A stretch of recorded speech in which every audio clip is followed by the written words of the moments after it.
Thank you for joining us today for the 10th webinar in the series Education Leadership in a Digital World.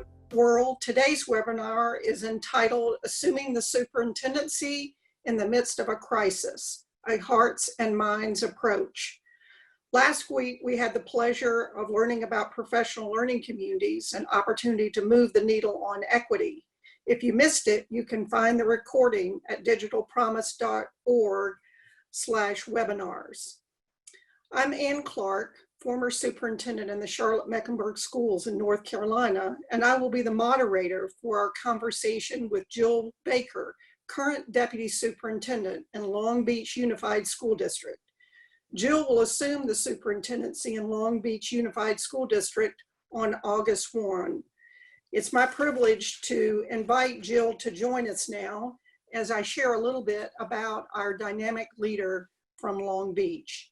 She spent 28 years in the Long Beach Unified School District as a teacher, as a principal, as an administrator, focused on leadership development of teacher leaders, assistant principals, and principals.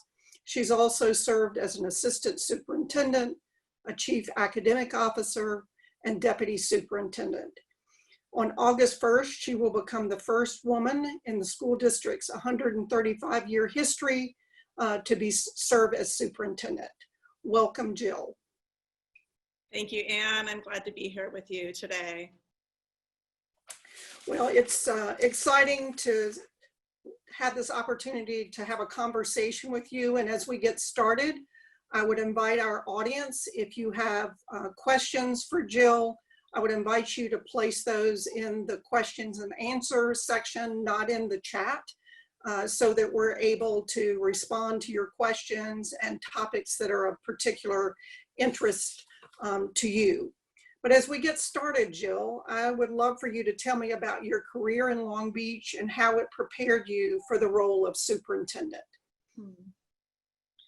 Well, so almost exactly 29 years ago, I walked into a classroom in Long Beach Unified School District in what was a large elementary school that was on a year-round schedule, and literally fell in love with education. I had been a sociology major in college and really wasn't sure exactly what I wanted to do with my life, except I knew I wanted to make a difference. And so the quick connection that I made with students just told me that I had found my right place.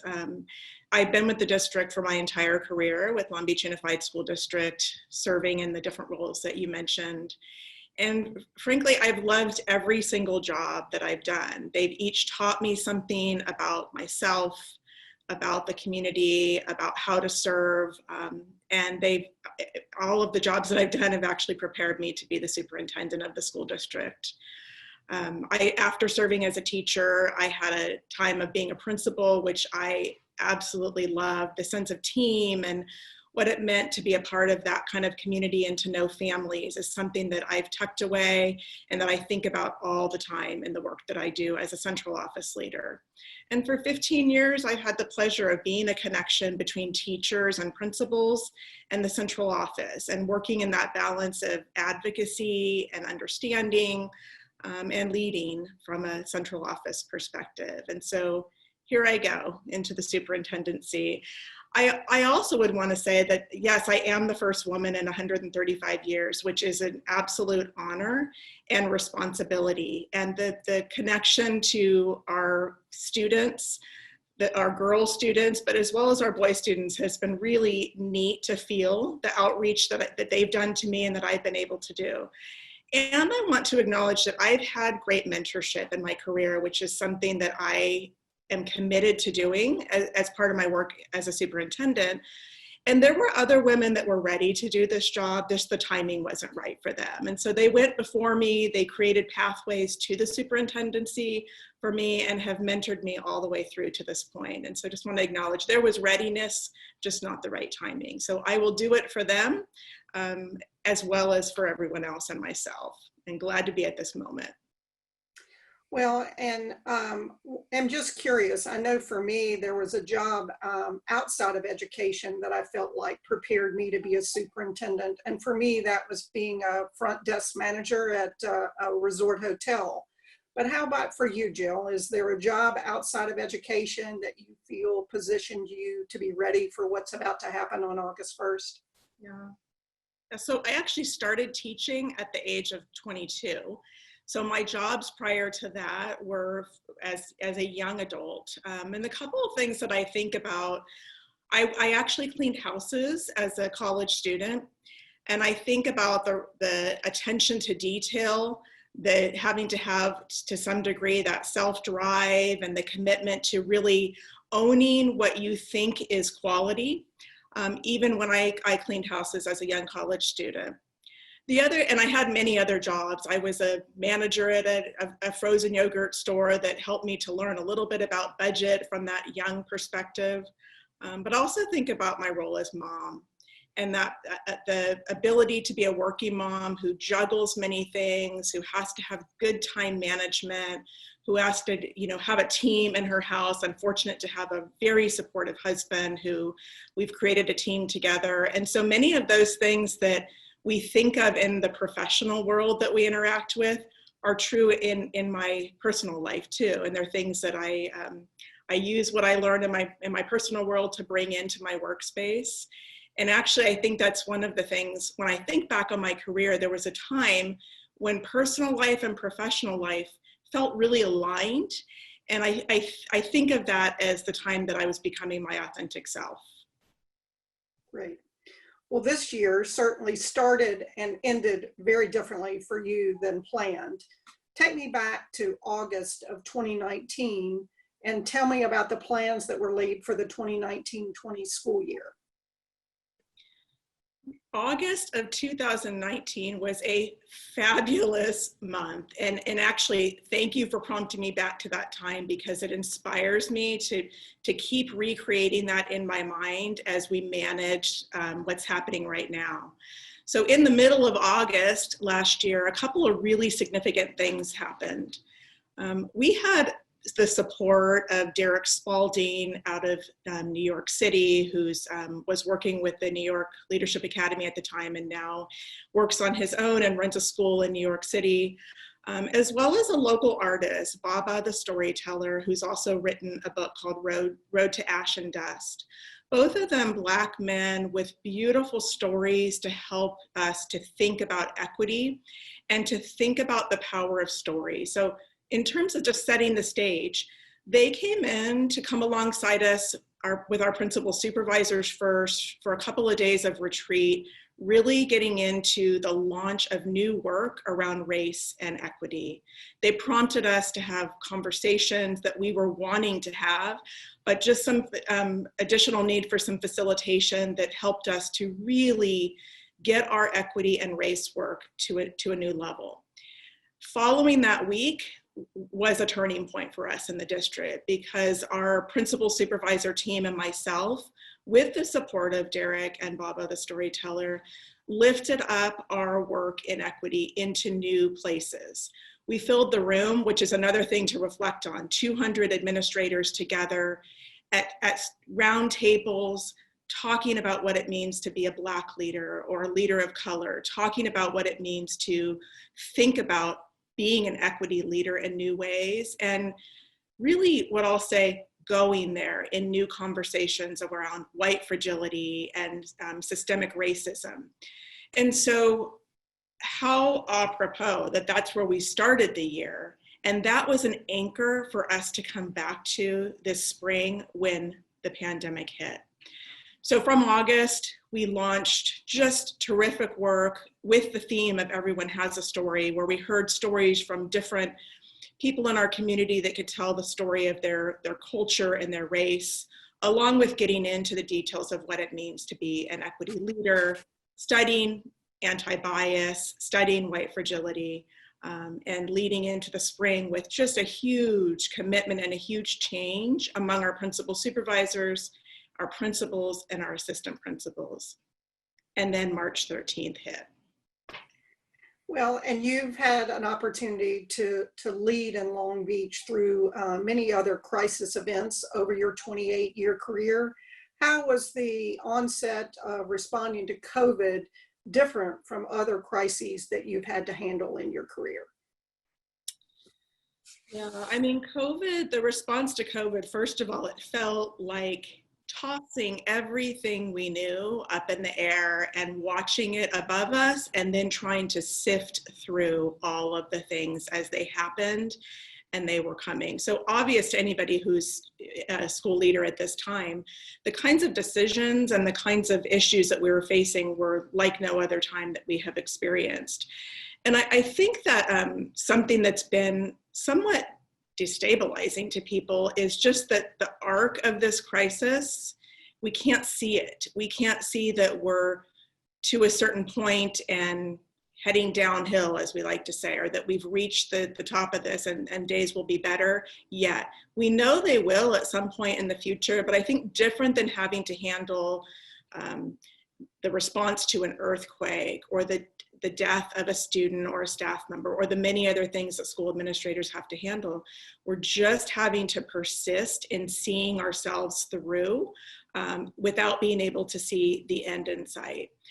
I think the other thing is that, as has been said by many others, we're facing a pandemic within a pandemic. And so while we started the year with this really strong move towards more focus on equity and deepening what was happening in our schools, that pandemic that's within the pandemic is absolutely facing our communities of color and our families who were already struggling in a way that is just heart-wrenching. And I think one of the biggest things in this pandemic is the real difficulty in getting to families in the way that we've traditionally been able to get to them, because families in many cases are relocating together with multiple families in a dwelling. Of course, that happened before, but this is just causing a new degree of crisis for our families. And so it is causing us to just have to think innovatively and to think about new ways that we have not considered to solve some of the issues that our families and our teachers and our principals face. Let's get even more specific. Let's talk about the date March 13th, a date for educators across the nation, families, and our students, when in Long Beach case, you closed your schools with very little time to plan and really strategize. Describe that day and the days that immediately followed and what you learned was important as a leader in those early days. Yeah. Well, I can definitely say that the couple of weeks prior to March 13th were allowing us to some degree, get ready, but we really didn't know what we were getting ready for. And so even as Thursday, March 12th hit, we were looking at plans, thinking about ways to respond, activating communication plans and things that we knew we would have to use.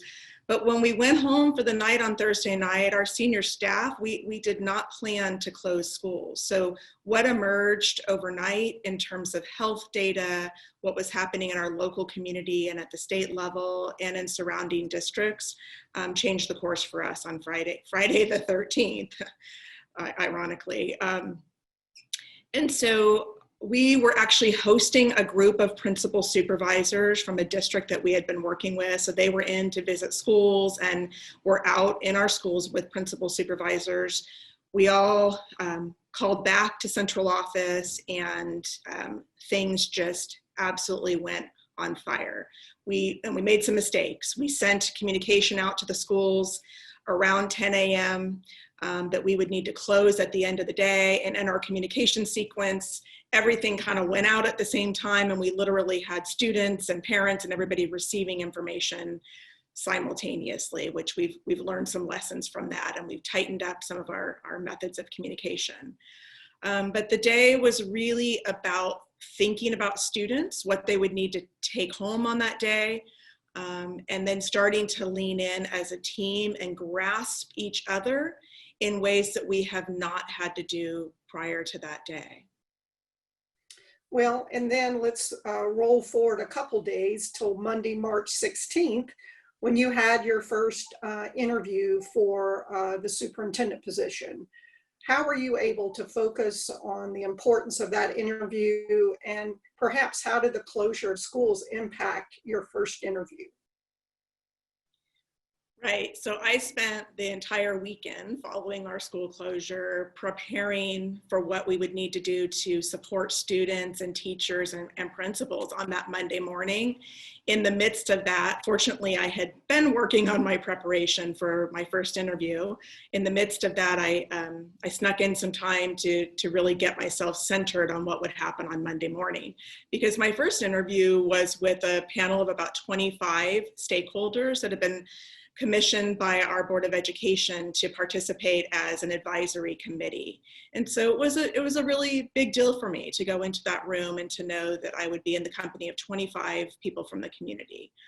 I have to say that just like we learn as school administrators, sometimes you have to be able to put your blinders on and literally get yourself in a thinking zone to do the work that needs to be done.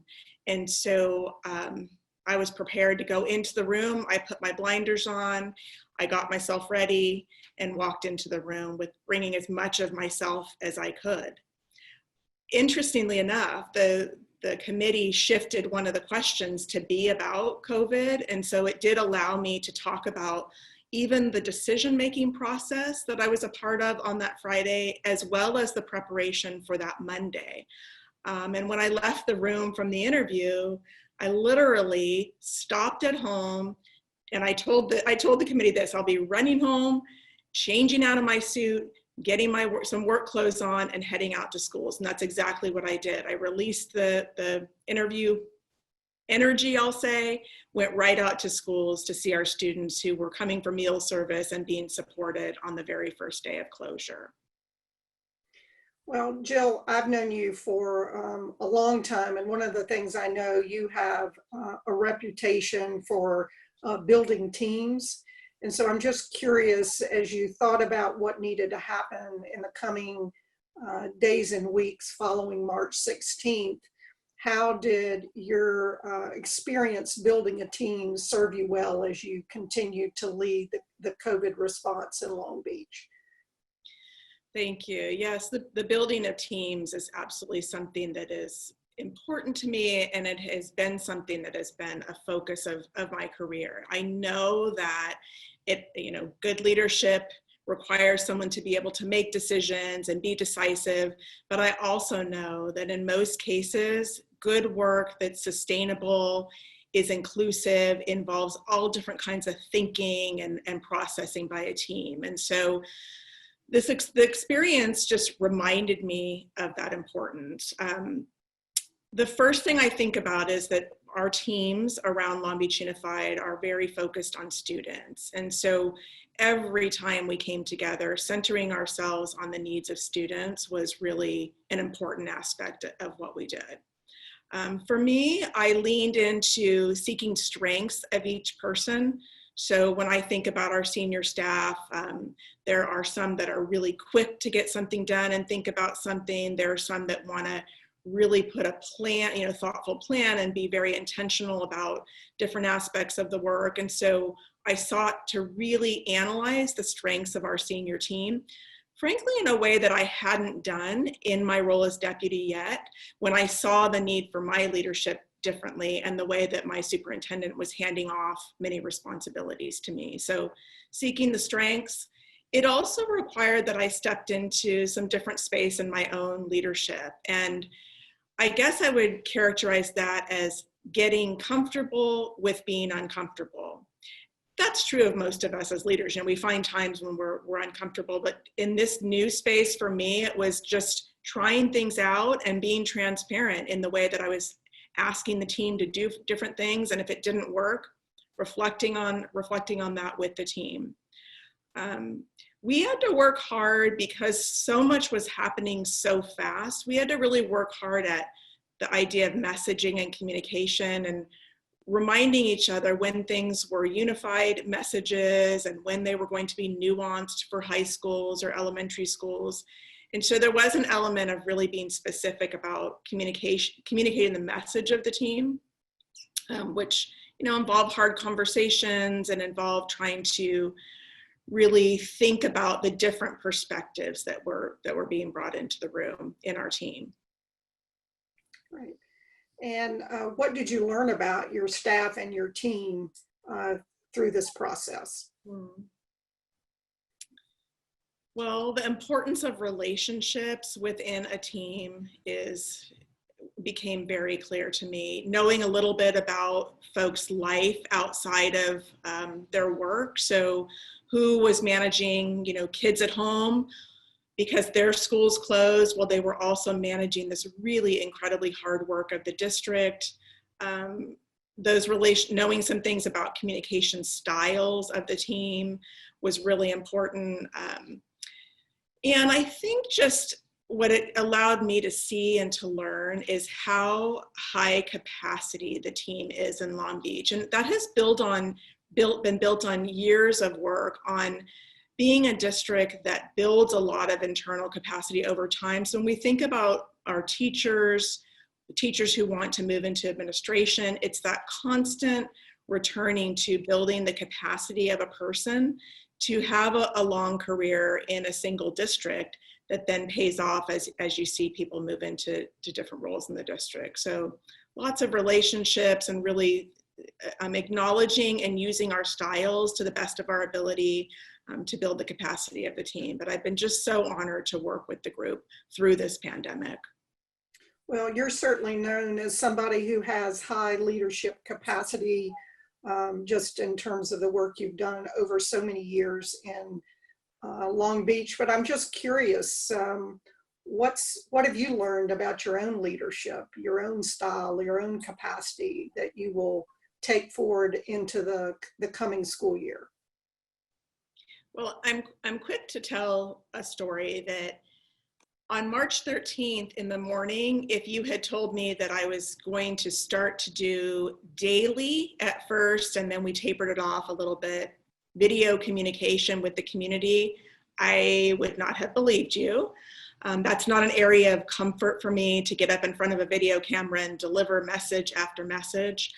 So I started very tentatively, but there was something in our first day response that felt very important to have both name and face, and actually to connect with the community in a way that was not just through an email. And so I got up in front of the camera. The first couple of times were teleprompted. I wrote my own message with support from our public information officer, but authentic message, but delivered in a calculated, supported way. But what happened is I grew through that opportunity. I had a couple people that would watch and give feedback, and some personal feedback, some feedback about style, and kind of coached me along in a way that helped me to build some confidence and courage around connecting with people in that way. It also allowed us to really expand our connection to the community through social media channels, through our YouTube channel, through our district website. And frankly, I became motivated after a couple weeks of it by the response from the community. Students, teachers, parents, principals writing in to say, thank you for the message of encouragement. Thank you for the negative information. We know you don't know, but we also know that you're listening. We know that you're hearing the voice of the community. We know that you're being as honest and open as you can be, even though you don't have all the answers. So that element of communication was a huge learning curve for me, which I guess what I would tack on to that is just the element of courage. And I think of courage connected when the topic of this webinar is hearts and minds. Being a hearts and minds leader, it takes courage. And so finding a different degree of courage in my work, speaking on behalf of the district with courage has really has been an area of growth. And I guess that's connected to voice. I don't think we find our voice and then we're forever in that place. What I do think is as we learn and grow and receive feedback from others, we step into our voice and then we continue to evolve in finding our voice. And I think that's especially important being the first female superintendent. that finding my voice and encouraging others, both men and women, to find their voice is important. And I've been really inspired even by my immediate team in the way that they've emerged from this with strength in their voice as well. So it's been growth for me, and I also think it's inspired growth for us as a team. Well, I know I've shared your video messages with educators and school district leaders across the country because I thought it was such a powerful communication tool and a great way, as you say, to put your voice out there and connect. And I remember you sharing that you heard from teachers over the weekend that they were missing your video message over the weekend, and it would just really struck me how powerful and timely your communication was. I want to invite our audience to please remember, if you have questions for Jill, to place those in the question and answer area so that we can try, as we get to the end of our webinar, to respond to your questions and topics that are of interest. We have had one question, Jill, just in terms of whether additional communication strategies or tools or techniques that you found successful in addition to the video messages in terms of trying to touch all the different stakeholders, employees, parents, students, central office leaders, community leaders. Were there other things that you found successful as well? Yeah, that's a great question. So another aspect of our video messaging was to connect directly with students, and our deputy superintendent specifically did some daily and then weekly outreach to students. She has a background in psychology and working with different, difficult things that go on for people. And so she has been able to weave in attention to students' social emotional well-being, to push them towards the resources that are available, not just in the school district, but also in the local community. And so the message obviously is appropriate for adults, but it's really tailored to have students know that they're being seen and heard and supported through this as well. But the experience of COVID has truly brought together our marketing and media department, our public information department, the office of the superintendent, and our senior staff in a way that is uplifted from the previous way that we would operate. And I mean that to say that we're better connected to our local universities and colleges, to the city. And so we're sharing a lot of our messaging and thinking about, in this time, how do we even uplift education at large in the city with the connection to our mayor, who's an education mayor, and think about that communication, not just from a school district perspective, but really in support of the city. So a lot of our channels of communication are probably pretty typical. We're launching regular emails to families, connecting back to our district website, using messenger systems, both text messaging and verbal messages. We're also staying really connected to the many partnerships that we have in the city. So Centro Cha or the NAACP, and pushing out messages through their groups so that they can, in their local communities or local organizations, they're able to really ensure that families are getting the information that we need. Groups that uplift youth, like Californians for Justice, then they're passing things on. For example, we passed out hotspots and Chromebooks, and a way to ensure that students got what they needed is to really get out to students directly through youth organizations and not just rely on traditional, the way adults do communication. Well, Jill, you actually responded to another question that we received, and that was about how did you, as a district, go about assessing the needs of your students and your parents? And you mentioned the hotspots, but were there other things that you specifically did in terms of outreach to your employees in terms of their needs, as well as parents and students, to understand what needed to be the primary focus, particularly in those early weeks? Yeah. Our first response to our families was around meal service and internet access. And literally our first large purchase after March 13th was 7,000 short-term hotspots that we could offer to families. We're fortunate to make that purchase early because it only took a couple of weeks. We know that folks across the country ended up waiting a long time for those internet access hotspots to come in, but we were right away able to distribute more than 10,000 Chromebooks, which was really a Herculean task. Frankly, the whole city had shut down. The messaging, across the state and in our city was stay safe at home. We had sent employees home. And so we had to call people back, call management team back, and call other staff back. We set up regional sites to distribute the about 10,000 Chromebooks. And then school staff connected directly with families to check out the hotspots so that not only that students could access distance learning or learning at a distance, but that families would have a way to connect to the internet. These hotspots allowed 10 people to connect to the same device. And so we saw it not just as a learning tool, but also as a connectivity tool for a family who might be staying home and not have access other than that. Our focus, I think, on basic needs first. In terms of meal service, the first couple of weeks of closure, we served meals in every single school across the district. And then we used our data to look at the highest need areas and to make sure that in every region and walking distance or, regional area that families would have access. Once we were able to secure the way we would serve meals, then we added breakfast along with lunch in one meal service, and then we added a supper, basically like an evening snack. And so families could come once a day, and with their children or without their children, they were able to secure meals for their family, which felt very important to us in terms of our early response. So let's shift our focus now to the 2021 school year. On August 1st, you will become the superintendent of the third largest district in California. And you talked about the beginning of the 2019-20 school year and your focus on equity.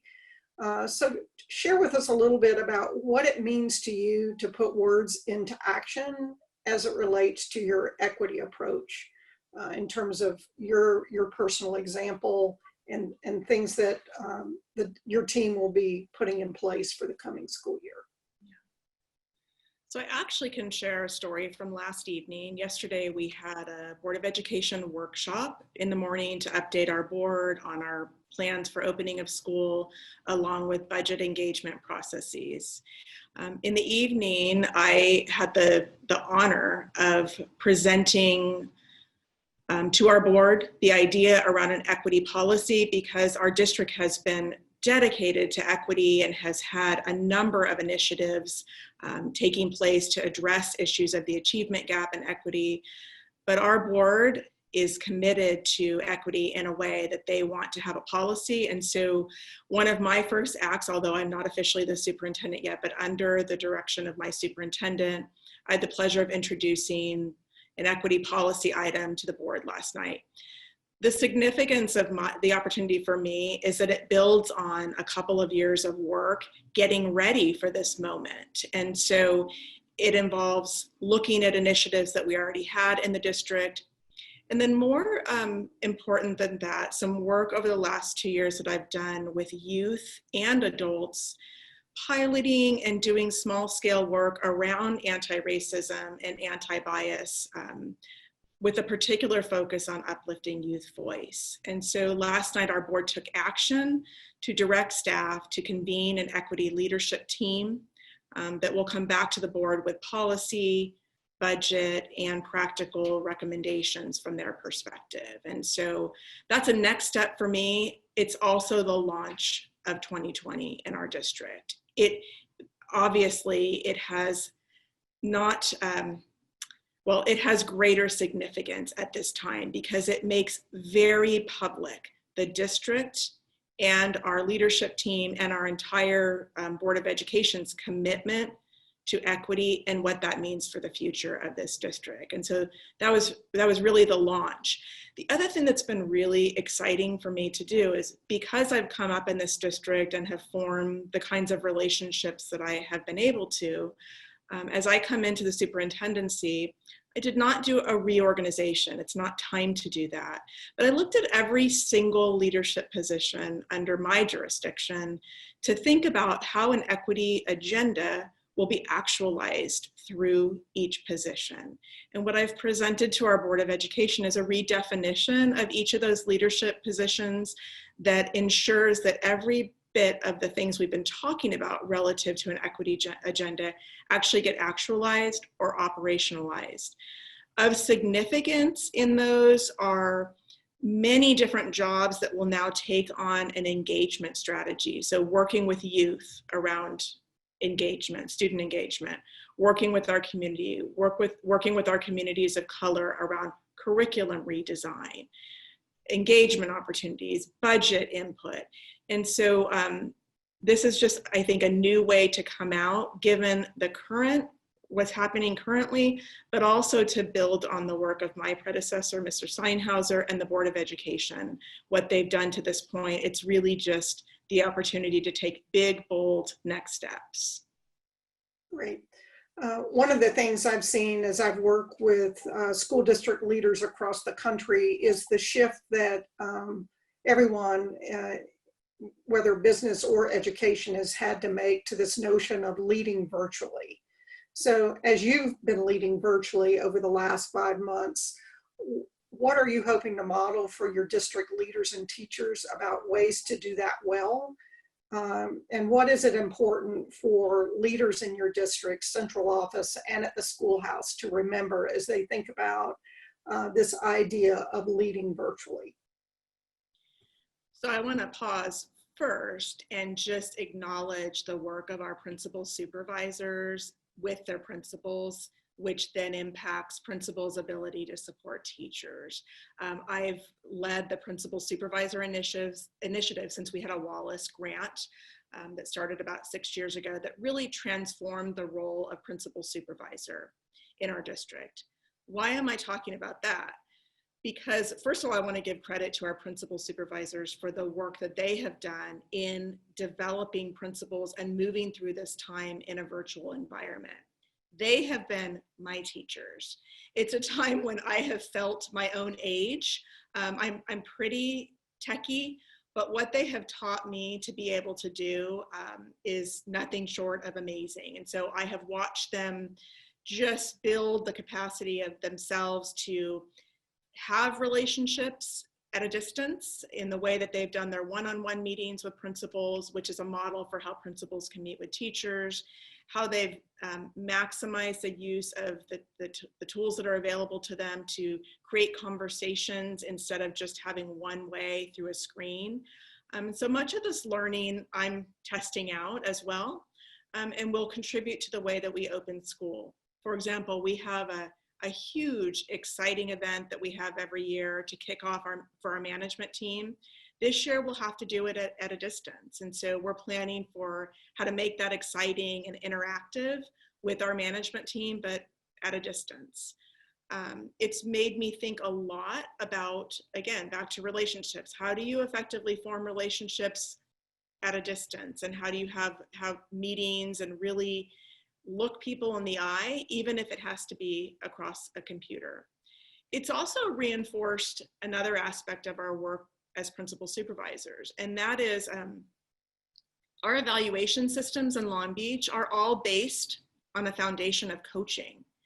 And so when we transformed the role of principal supervisor, it meant that everybody who was a current principal supervisor and anybody aspiring into or being hired into the role of principal supervisor had to come in and be trained in the role of being a coach.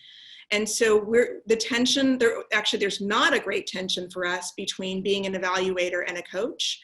Our new principals have an additional induction coach that works with them, but once they're into their 3rd year, primarily they're interacting with their principal supervisor as supervisor and coach. That matters because when crisis hits, we're back to that foundation of trust and vulnerability, where a principal can say to their supervisor, I don't know what to do and I need you to help me through this, or literally I'm looking to you to lead the way, and I will follow you for this moment when I'm getting back on my feet in terms of my thinking. So whether it's digitally or in person, I think the role of principal supervisor has been a teacher to others in the district, including me, in terms of digital use. It's also just been a great reminder on the power of trust and relationship and coaching that is the foundation of our work, not just between principal supervisors and principals, but it's the foundation of our evaluation work across the district, and that has emanated out of our Wallace work. Well, something that you and I both share, I know, is a belief in the important role a principal plays as the key lever for transformation in a school. I think we're both really clear that the magic happens for our students in the classroom with teachers, but we also know that great teachers don't leave a school, they leave a principal. And great teachers stay at a school because of a principal as well. So you and I have both been involved with work through the Wallace Foundation around the preparation, the hiring and selecting, the evaluation, the professional support that principals get. Just share with the audience briefly sort of how you view the critical role of a principal and the importance of supporting that key leadership role in the district. Yes, so I remind us often that the principal is second only to a teacher in terms of the impact on student achievement. That is what research tells us. So absolutely, we need to have more effective teachers than we need to have effective principals. But that role of principal impacts whole teams of people.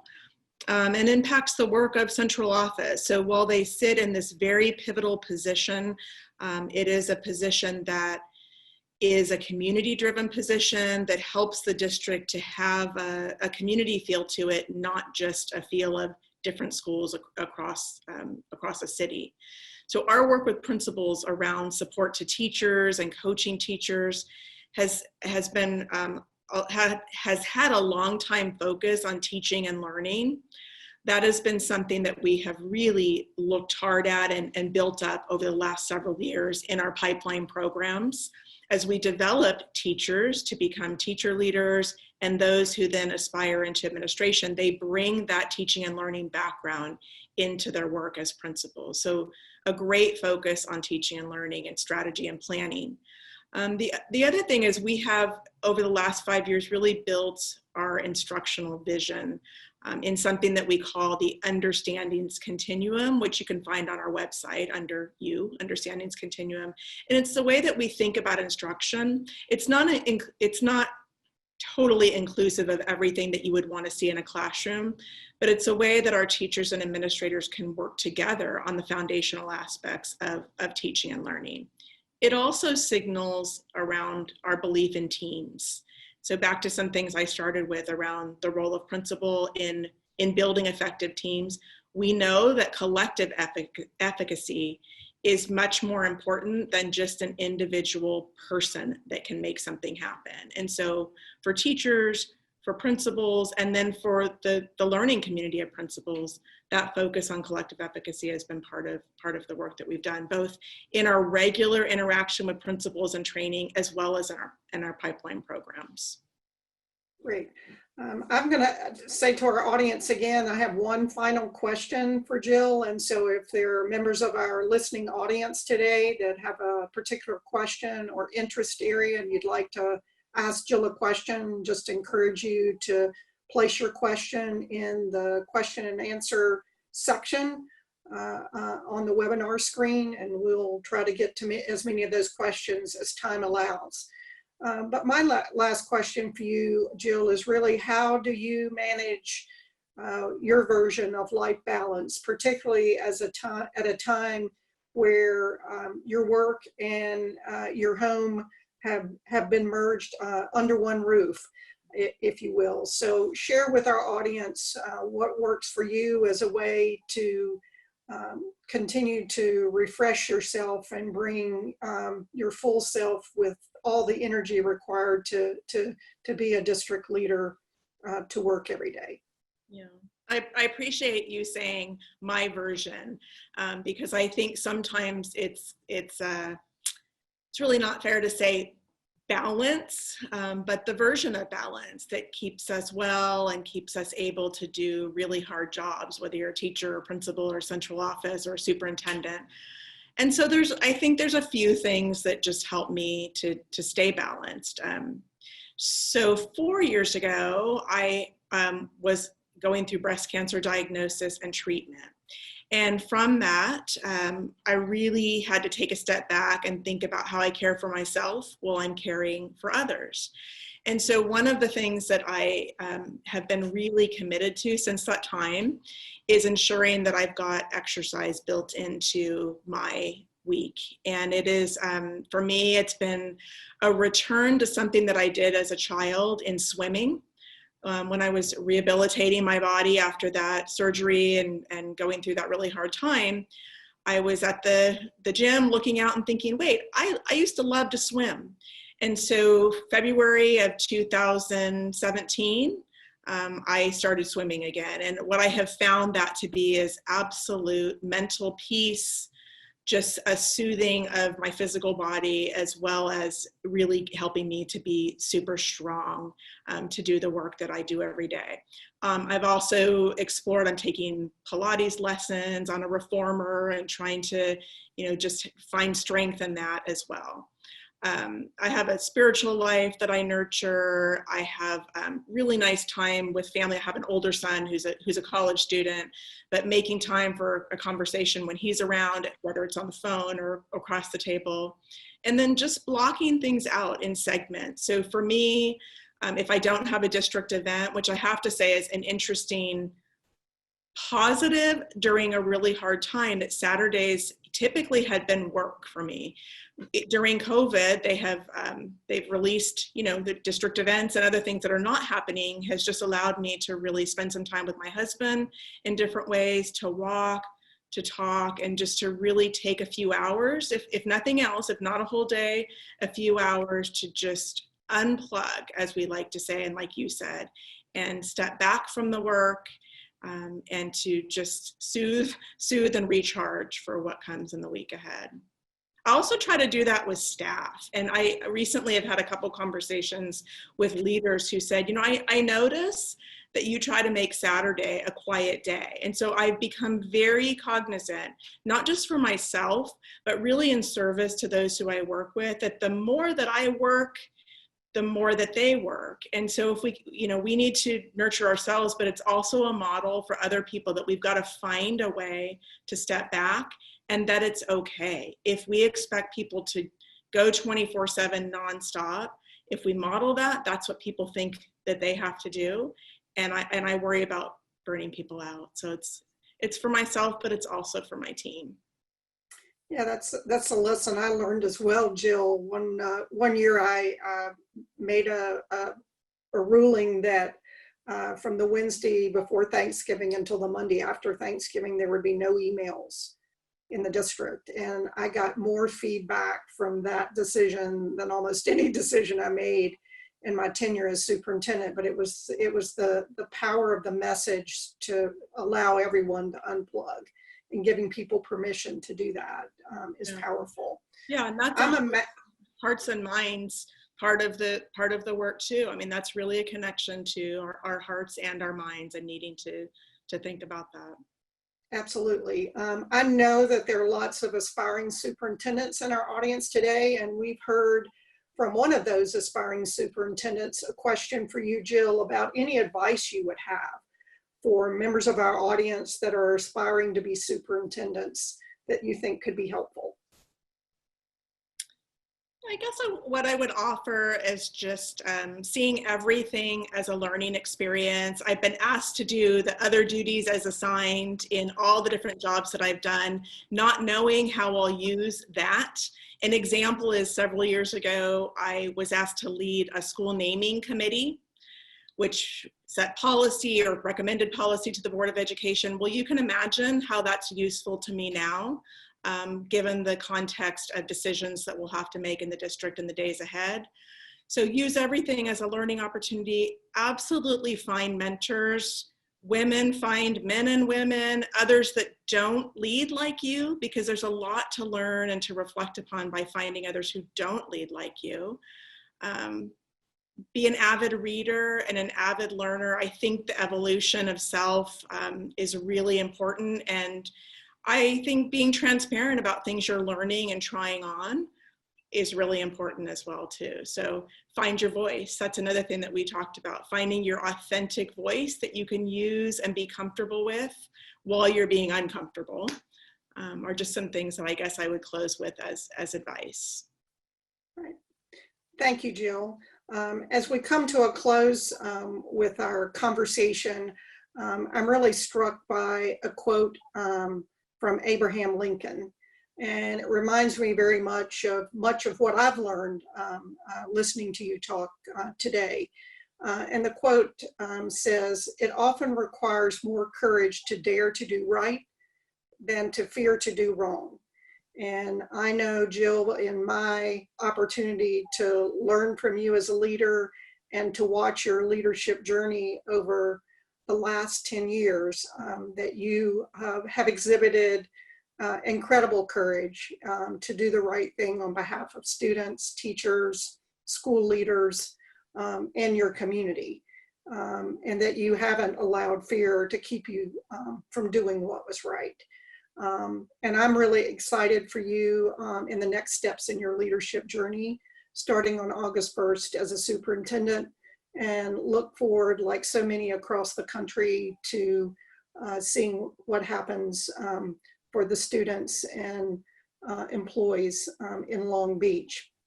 So I want to thank you so much for joining us and sharing your heart and your mind with so many educators that joined us this afternoon.